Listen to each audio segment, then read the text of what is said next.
Gang, pozdravujem tých posledných 420 ľudí, ktorí ešte vládzu o tomto rozmýšľať. Zdraví ťa Creeper10, a.k.a. Sliminko, a.k.a. volič ako ty. Toto video má dva ciele, čo je približne o 2 viac, jak má priemerný slovenský tínedžer. V tomto videu si v rámci špeciálnej politickej kalkulačky zareagujeme na 30 výrokov a na konci videa zistíme, ktorá strana by najlepšie reprezentovala moje záujmy. Prvý cieľ bude zistiť, koho by mi odporúčala táto aplikácia voliť. A druhý cieľ je si ukázať, aké otázky by sme si asi mali klásť pri výbere politickej strany, ktorú plánujeme voliť. Keďže nie je to len o tom, či sa do predaja v obchodoch dostane nový meter, ktorý sedí rovnako na bielých aj na cigáňov. A keďže častokrát si ľudia v našich končinách vyberajú politickú stranu podľa toho, ako im je napríklad sympatický ich líder, môžu zabúdať na to, že potom, keď tá strana sa dostane do parlamentu, tak vlastne v dôležitých hodnotových otázkach nebude úplne reprezentovať vaše záujmy. A teda máme tu 39 výrokov, ktoré pokrývajú aktuálne politické otázky a na ktoré si ideme odpovedať. To, čo budem odpovedať, bude môj názor a môžete mať na každú z tých otázok úplne odlišný pohľad. A rád by som vás povzbudil, aby ste si tento formulár vyplnili aj vy a môžete do komentáru napísať, čo vám vyšlo, prípadne či to je blbosť alebo to trochu sedí.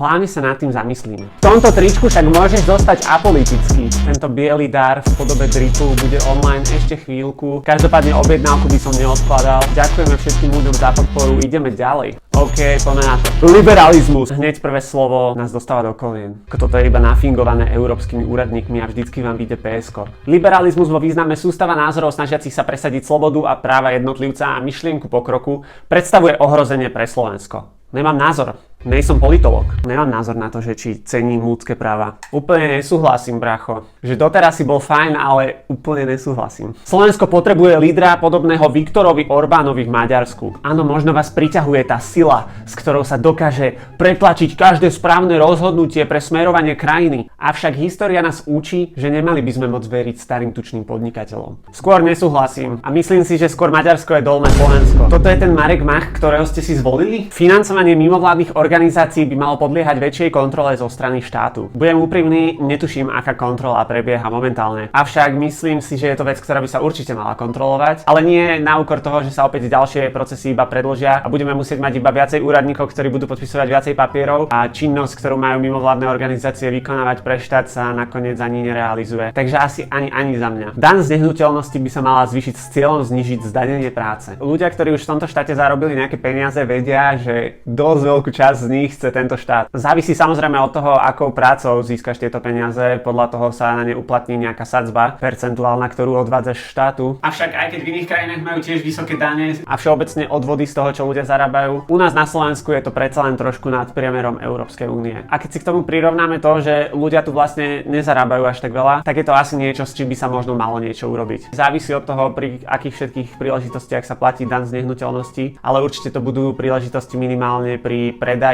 alebo napríklad zdedení nehnuteľnosti. Pokiaľ patríš do tej skupiny ľudí, ktorí majú toľko bohatstva, že dokážu vlastniť nehnuteľnosť, možno by sa mohol trošku viacej podeliť. Pokiaľ niekto nakupuje nehnuteľnosti na biznis, tak si myslím, že z tých 10 nehnuteľností nám kľudne môže odviesť nejaké peniaze, keďže všetko je to na území Slovenska a na to, aby si sa dostal k tým nehnuteľnostiam, používaš napríklad cesty, ktoré sú platené zo štátnych peňazí. A pokiaľ by sa malo pomôcť tým ľuďom, ktorí pracujú, nechať si viacej peňazí z ich výplaty, tak asi som za. Ľudia s vyššou mzdou by mali mať vyššiu sadzbu dane z príjmu. To si asi napríklad úplne nemyslím. Ja osobne by som bol skôr za to, aby sa zvýšila daň na niektorých nepovinných alebo luxusných tovaroch, ktoré si samozrejme dovolíš, keď kvázi máš vyšší príjem, ale daniť viac ľudí za to, že sú šikovnejší a napríklad boli dlhšie v škole a viacej aj prispievajú do našeho hrubého domáceho produktu, mi nepríde úplne správne a asi by tu potom šikovní ľudia moc nechceli ani pracovať. Čo je vlastne low-key problém už teraz, že jo? Úplne nesúhlasím. Výška veku odchodu do dôchodku by mala rásť s tým, ako stúpa priemerná dĺžka života. Jasné, však do stovky budeme robiť. Táto otázka je pre niektorých ľudí aj v súčasnosti trošku vytrhnutá z reality, keďže majú taký nízky dôchodok, že musia chodiť napríklad do práce. No ale je vás veľa. Táto otázka je veľmi ťažká, keďže títo ľudia, ktorí sú už neproduktívni, pokiaľ im chcete zabezpečiť dôstojné dôchodky, tak je to naozaj veľký náklad pre štát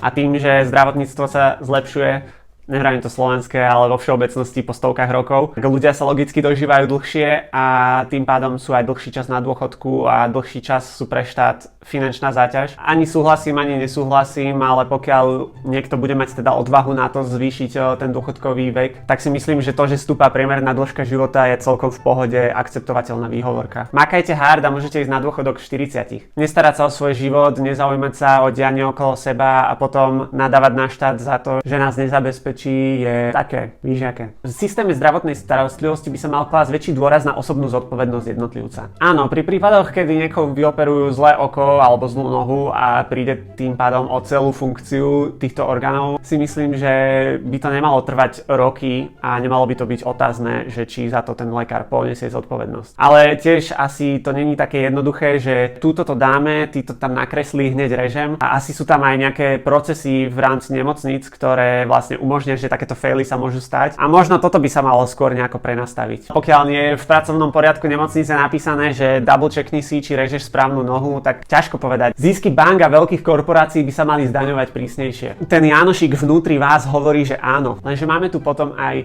iné štáty v rámci Európskej únie, kde sa tieto veľké banky a korporácie môžu premiestniť, pretože tam môžu mať väčšie zisky. Nevravím, že Slovnaft by sa niekedy presťahoval zo Slovenska, keďže majú tu zo pár vecí už položených na zemi. Ale tiež by to asi nebolo veľmi fér, keby náš štát dal nejakú takúto veľkú spoločnosť do príliš veľkej nevýhody oproti ich konkurentom a tým pádom by im pokazil biznis. Štátom riadená ekonomika, to sa bude stáť aj na banány a nakoniec ani nebudú. Takže v niečom takomto by sme určite mali byť opatrní. Avšak skôr súhlasím. Zdravotné poisťovne by nemali vytvárať zisk. Opäť v našej aktuálnej situácii, kedy tu máme súkromné zdravotné poisťovne, ktoré reálne môžu superiť o svojho zákazníka. Každý vlastne musí byť niekde poistený, ale môžete si vybrať. A rôzne poisťovne vám dávajú rôzne iné benefity. Avšak keď to je súkromná poisťovňa, tak tá firma ako taká potrebuje vykazovať nejaký zisk, aby sa to oplatilo tým investorom a tiež aby nejaké peniaze sa mohli dať do toho naspäť a tie služby sa mohli skvalitňovať. Štát by sa mal aktívne podieľať na regulácii cien potravín. Štát zarába na daniach pri každom nákupe a jednotlivé obchodné reťazce sú tiež súkromné firmy, ktoré sa snažia robiť zisky. A teda samozrejme predávajú potraviny s maržou. Nie je to žiadna charita. A teda potraviny by určite mohli byť lacnejšie. A nielen vtedy, kedy by si štát pri niektorých mohol odpustiť zisky, ale aj vtedy, keby štát donútil jednotlivé reťazce, aby prijali nejaké pravidlá, podľa ktorých vytvárajú cenu jednotlivých potravín. Otázka je, či by to bol dobrý nápad a či by to bolo dobré pre ekonomiku a celkovo potravinový reťazec? Myslím, že asi ani ne. Takže radšej by som ako štát pomohol ľuďom na iných frontoch. V čase energetickej krízy má štát povinnosť vykryť zvýšené náklady na energie všetkým domácnostiam tak, aby nemuseli doplácať nič navyše. Ďalšie tvrdenie, s ktorým nesúhlasím. Pretože ceny energií síce narastli veľmi skokovo a v tom si myslím, že možno štát môže nejako vymyslieť niečo, ako by pomohol obyvateľom, avšak dlhodobo je to neudržateľné, pretože ceny energií budú tak či tak vysoké a ľudia si budú musieť zvyknúť na to, že jedného dňa začnú platiť za energie viac. Áno, štát by tam mohol dať nejaký vankúš, aby ľudia začali platiť za energie viac, až keď sa napríklad zvýšia ich priemerné platy. Ale pokrývať zvýšené náklady tak, že domácnosti neplatia nič navyše, si myslím, že sa aj tak nakoniec vypomstí tým domácnostiam, pretože veľa ľudí napríklad si nevie šetriť peniaze a potom jedného dňa, keď štátu sa minú peniaze na takúto podporu,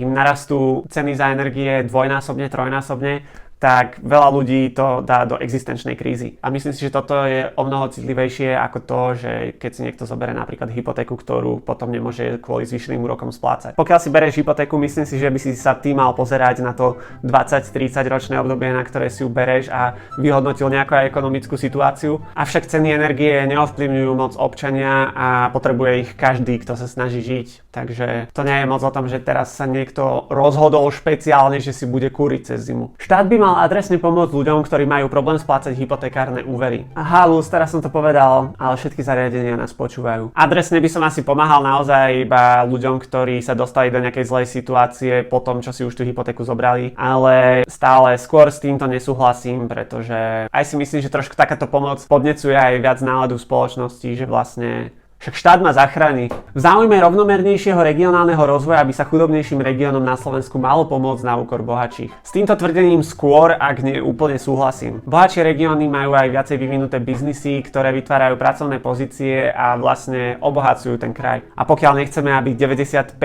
našej ekonomickej aktivity bolo sústredených v Bratislave, tak musíme podporiť tie chudobnejšie regióny a musíme zlepšiť aj pracovné príležitosti tam. A potom aj tí ľudia prestanú odchádzať za prácou niekam inam. Však tí blávačíkovia už si nejako poradia. Právomoci regiónov a miest, obcí by sa mali posilniť na úkor ústredných orgánov štátnej správy. No a ak tam je Igor, no tak určite. Skôr súhlasím, keďže už existuje veľa výskumov o tom, ako lokálne si vedia ľudia lepšie poriešiť veci, keďže aj lepšie poznajú potreby lokálneho obyvateľstva a aktuálnu situáciu. Ale zasa nemáme tu švajčiarske kantóny, dobre? By som uhasil nejaké vášne nadchádzajúcich Banskobystričanov. Platy učiteľov v krajoch by mali byť rozdielne podľa priemernej mzdy v danom kraji. Určite súhlasím, pretože nemôžeme si dovoliť, aby v Michalovciach niekto flexil s bratislavskou výplatou. Pokiaľ sa na nízke platy sťažujú učitelia celoplošne, tak tí v Bratislave kvôli cene nájmu budú mať samozrejme asi najväčší problém. Môžete si povedať, že ale však počkaj, ale potom všetci pôjdu učiť do Bratislavy. No veď tak však skúste si tu zaplatiť bývanie, prepravu, prípadne parkovanie. Potraviny nebudú asi až taký rozdiel, a pokiaľ by ste sa stravovali v nejakých zariadeniach, no tak určite. Takže myslím, že aj keby tie platy boli odlišné, tak po zaplatení všetkých esenciálnych nákladov na život zistíte, že vlastne ste stále rovnaké 2 kg v mínuse. Možno by sa mali skôr poriešiť nejaké iné lokálne výhody pre tých ľudí, ktorí sú učitelia. Napríklad zabezpečiť im školenia a rozvoj aj v ich kraji, nejaké bývanie, možno príspevok na bývanie, stravu. Predsa len nie je všetko len o tom, že aký majú ľudia plat. Mechanizmy podpory pre utečencov z Ukrajiny by mali byť obmedzenejšie. Dávajte si pozor na to, čo poviete, lebo vás Ukrajina zažaluje. Asi nemám názor. Nechcem, aby Zelenský mi tu preskočil cez okno. Samozrejme ľuďom, ktorí utekajú z krajiny postihnutej vojnou, viete, oni by tam určite radšej zostali. Takže samozrejme takýmto ľuďom by sme mali nejakým spôsobom pomáhať a oddelíme sa teraz od emócií, ako si to možno oni vážia alebo ako sa oni správajú po tom, čo dojdú do našej krajiny a využívajú naše veci. Aj tak si myslím, že v tejto schéme pomoci pre ľudí z Ukrajiny sú dosť nejaké diery a je to dosť benevolentné. Niektorí ľudia, ktorí napríklad ani nežili na Ukrajine predtým alebo počas toho, ako vypukol ten vojnový konflikt, žili niekde v inej krajine v Európe, tak prišli na Slovensko, pretože vedia, že môžu využiť niečo z tej schémy podpory. Je to crazy, ale áno, bohužiaľ nájdú sa vždy ľudia, ktorí takéto veci budú zneužívať. Podobne to platí aj o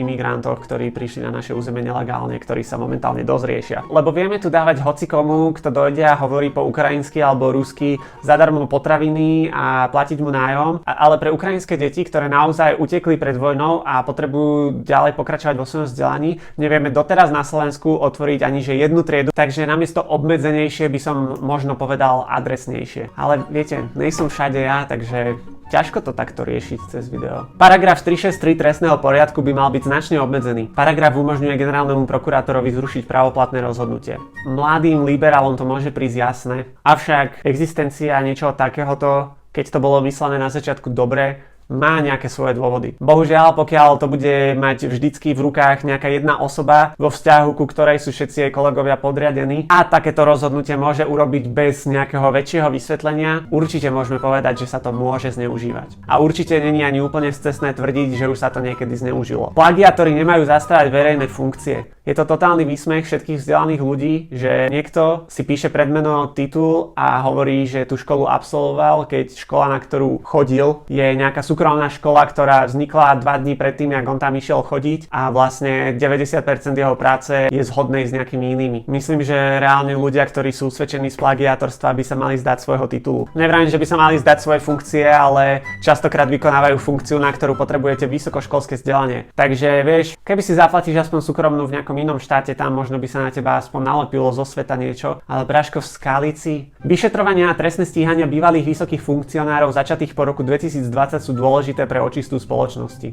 No, ja si to napríklad myslím. Štát by sa mal aktívnejšie usilovať o zlepšenie kvality života rómskej populácie na Slovensku. Úplne súhlasím. Ľudia žijúci v osadách a rómske deti, ktoré sú preradené do špeciálnych škôl, len kvôli tomu, že nikto si s nimi nedá ani tú prácu, aby ich naučil slovenčinu. Nevravím, že riešiť toto bude niekedy jednoduché, ale musíme to riešiť, pretože momentálne v dosť veľa prípadoch porušujeme ľudské práva Rómov na Slovensku. A čo potom chceme za to ako návratku? Keď my týchto ľudí nebudeme rešpektovať a budeme budeme sa tváriť, že OK, že žijú ako žijú a že majú také postavenie, aké majú, tak asi ťažko od nich očakávať, že budú nejakým spôsobom prispievať našej spoločnosti a rešpektovať naše zriadenia a zákony. Vláda by mala zvýšiť podporu pre kultúrne a vzdelávacie aktivity v maďarskom jazyku. Toto si nemyslím. Prečo potom nepodporujeme aj ľudí vo vzdelávaní sa v poľskom, v českom, v nemeckom a ukrajinskom? A kedy sa začne učiť slovenčina v Maďarsku? Rešpektujem to, že na našom území žije veľa ľudí, ktorí rozprávajú napríklad po maďarsky, ale ste slovenskí občania. To by bratislavské influencerky so svojou angličtinou mali iné požiadavky. Už teraz sú reálne maďarské školy na Slovensku a niektoré obce majú maďarské názvy pod tými slovenskými. Ja si jednoducho myslím, že táto menšina je na Slovensku dosť rešpektovaná a je jej dosť vyhovené, veď Orbán vám ten guláš na futbale preplatí. Štát poriadne nevie podporiť ani slovenské kultúrne podujatia, takže asi tam by som začal. Členstvo v Európskej únii je pre Slovensko viac prospešné ako škodlivé. Není to zadarmo, keďže my reálne platíme peniazmi za toto členstvo na nejakej pravidelnej báze, avšak dostávame o kúsok viacej. Takže nielen z finančného hľadiska sa nám to oplatí, ale potom tu máme aj tie ostatné výhody, kedy môžeme slobodne cestovať, slobodne vzdelávať sa a pracovať hoci kde v Európskej únii. Niečo, čo si naši rodičia v našom veku nevedeli ani predstaviť a o čom ani nesnívali. Áno, našim členstvom sa vzdávame niektorých právomocí a dávame zároveň povolenie Európskej únii a jej orgánom rozhodovať o nejakých zákonoch, ktoré platia na našom území, avšak nie je to povinné. Každopádne ja si myslím, že tam je o mnoho viacej výhod ako nevýhod a myslím, že už aj v minulosti sme zažili dosť prípadov, kedy sa nám niečo presadené na európskom leveli nepáčilo a povedali sme si o tom svoje a aj sme sa tak zariadili. Európska únia by mala trestať členské štáty, ktoré porušujú spoločné dohodnuté pravidlá.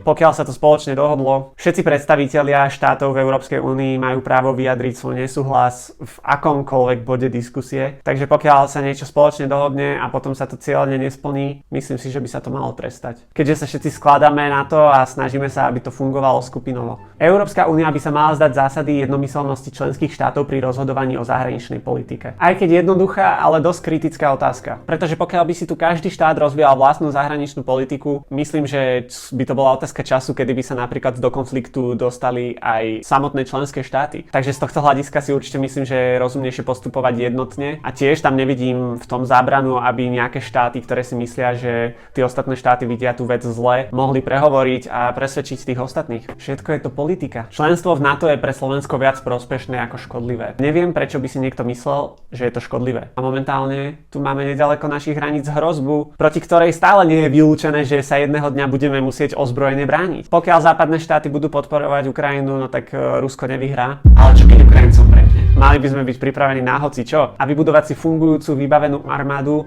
by v našich súčasných stavoch trvalo minimálne možno aj že desiatky rokov. Takže myslím si, že pokiaľ sú nám zatiaľ ostatné štáty, s ktorými máme rovnakú zahraničnú politiku, ochotné pomáhať a ochraňovať našu suverenitu, je to pre nás dosť fair deal, keďže sami to nedokážeme. Slovensko by malo zastaviť vojenskú pomoc Ukrajine. Myslíte, že Slovensko by malo prestať zarábať na tejto vojne tým, že sa vyrábajú zbrane slovenskej výroby a narastá náš zbrojársky priemysel? Nechcem, aby ľudia trpeli, ale berem to tak, že pokiaľ tie zbrane tam nepredáme my, tak ich predá niekto iný a opäť iba okradneme sami seba o nejaké zisky. Ale možno tí ľudia, ktorí to chcú zastaviť, by chceli radšej dodávať Rusku. Super! Slovensko a Severná Kórea dodávajú Rusku zbrane. A ešte Irán, nové svetové spoločenstvo. Rusko by malo niesť finančné následky za rozpútanie vojny na Ukrajine. Bohužiaľ, asi hej. A nebude to málo. Bráško, môžem to dať na sekeru? A ja chápem, prečo pokiaľ sa toto niekedy bude riešiť, budú na to všetci nasratí. Pretože nielen, že na Ukrajine USA vlastní nejaké majetky, ktoré sú zničené, ale taktiež spoločne s ostatnými západnými krajinami budú financovať a už financujú obnovu Ukrajiny. A to znamená, že pokiaľ by Rusko za to niekedy malo zaplatiť, tieto peniaze pôjdu západným krajinám alebo teda Amerike. Takže chcú spravodlivosť alebo chcú iba svoj cash. Potravinová sebestačnosť by mala byť prioritou Slovenska. Neviem, či by som povedal, že prioritou,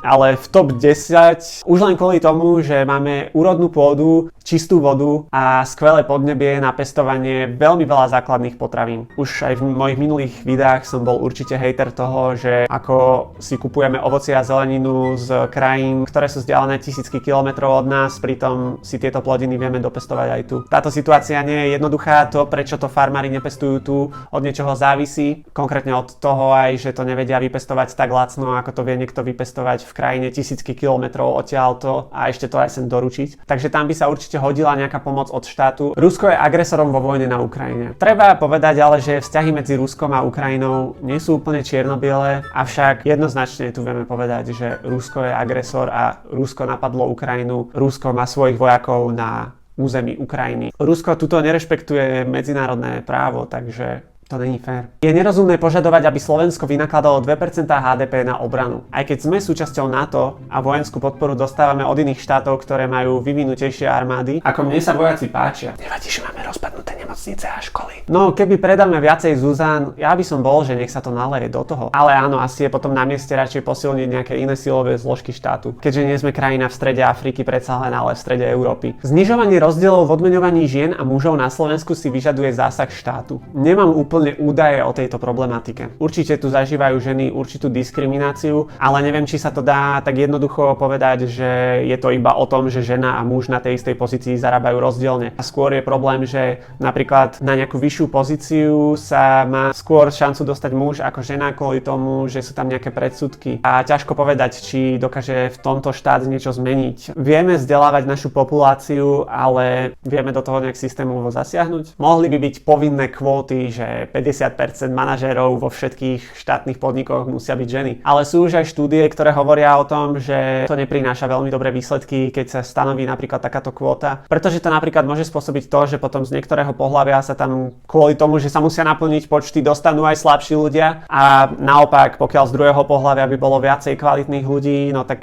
sa tam nedostanú, keďže ten výber je uší. Keby sa dalo pravidlo, že 50% baníkov musia byť ženy, asi by sa znížila efektivita. A vôbec to nemusí byť nejako spojené s fyzickou silou a vôbec to nemusí byť iba proti ženám. Partnerstva osôb rovnakého pohlavia by mali byť legalizované. Ja si myslím, že asi áno. Niektorí homofóbni ľudia si myslia, že ako náhle súhlasíte s niečím takýmto, tak vlastne zajtra tu bude o 15 000 viacej gejov. Typci sa rozídu so svojimi frajerkami, lebo teraz už sa môžu zobrať aj s typkom. Ako možno môže byť taký prípad, ale chcem tým povedať, že to nie je o tom, že teraz bude viacej ľudí gej, ale je to o tom, že je tu dosť veľa ľudí, ktorí sú gej a ktorí by toto požadovali, keďže z takéhoto partnerstva vyplýva aj napríklad to, že si môžu spoločne zobrať hypotéku alebo nejako riešiť takéto právne veci spoločne. Myslím si, že by to týmto ľuďom malo byť umožnené. Stále sa bavíme o tom, že či umožniť partnerstva ľuďom, ktorí už tu žijú a reálne žijú spolu, a nebavíme sa o tom, že zaviesť povinný predmet na škole, ako byť gej a ako je to super. Niektorí ľudia toto berú ako jeden pojem, ale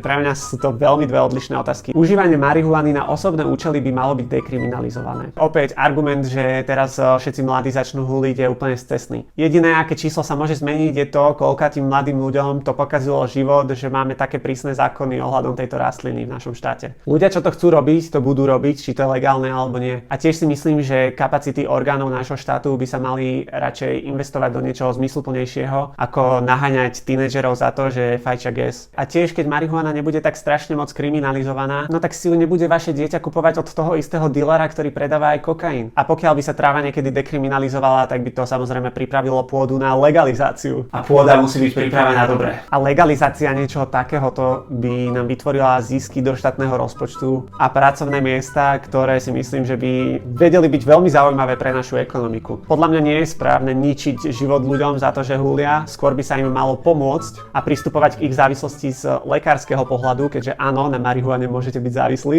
Potratové práva na Slovensku by sa mali obmedziť. Prepáčte, ale myslím si, že je trošku choré na hlavu ešte viacej traumatizovať ženy, ktoré napríklad to dieťa získali nie úplne ich rozhodnutím. A to už je samozrejme na osobnej preferencii, či berete to, že podstúpiť nejaký takýto zákrok, či to je morálne alebo nie. Každopádne môžu byť prípady, kedy je ohrozený život ženy alebo jej existencia. A predsa len podľa práva človek vzniká, až keď sa poprvýkrát sám nadýchne na tomto svete. Je tam veľa detailov, ktoré sa dajú nastaviť, ale oproti tomu, čo vieme, ako je to na Slovensku momentálne, by sme mali určite skôr poľaviť, ako to viacej obmedziť. Bohužiaľ na Slovensku to prevažne riešia starší páni v kravatách a jedna staršia pani. Slovensko by malo uľahčiť príchod zahraničných pracovníkov. Opäť ťažko povedať, keďže nemám pred sebou žiadne dáta, ale vidím na tom pozitíva aj negatíva. Súhlasím s odlukou cirkvi od štátu. Cirkev si môže rozhodovať vo svojich vlastných veciach. Majetky už tu majú aj tak enormné a neviem, prečo by ešte aj štát mal podporovať ich aktivity na našom území, ale mali by sme možno začať odlukovaním ministrantov od niektorých fár. Pokiaľ má byť cirkev spojená nejakým spôsobom so štátom, no tak ten štát by potom mal mať aj právo kontrolovať procesy v cirkvi.